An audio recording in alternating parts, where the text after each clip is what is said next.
না, অবৈধ নির্বাচন ভোট দিতে যাব না, নির্বাচনে ভোট দিতে যাব না, নির্বাচনে ভোট দিতে যাব না, 7 তারিখে নির্বাচনে ভোট দিতে যাব না, 7 তারিখে নির্বাচনে। বিএনপি এবং বিভিন্ন অঙ্গ সহযোগিতা ভাই বোনেরা, সম্মানিত জামালপুরবাসী, আপনারা জানেন যে আগামী 7 জানুয়ারি 2024 এই সরকারের সাজানো আরেকটি প্রহসনের একতরফা নির্বাচন হতে যাচ্ছে। সেই নির্বাচন ইতিমধ্যে বিএনপির সহ অধিকাংশ রাজনৈতিক দল এবং বাংলাদেশের জনগণ প্রত্যাখ্যান করেছে। তার প্রতিদ্বন্দ্বী প্রার্থীও আওয়ামী লীগের ঘটনার লোক।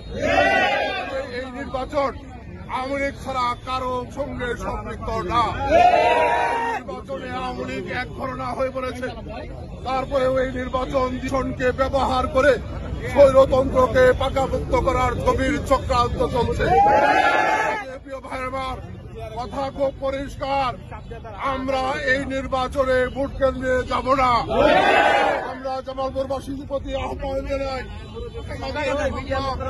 আপনাদের ভোটের অধিকার প্রতিষ্ঠার সংগ্রাম নির্বাচন ছাড়া এই দেশে জনগণের ভোটের অধিকার প্রতিষ্ঠা হবে না। এই নিরপেক্ষ নির্বাচনের ও সরকার অধীনে নির্বাচনের দাবিতে আমাদের সংগ্রাম সফল না হওয়া পর্যন্ত এই আন্দোলন চলবে।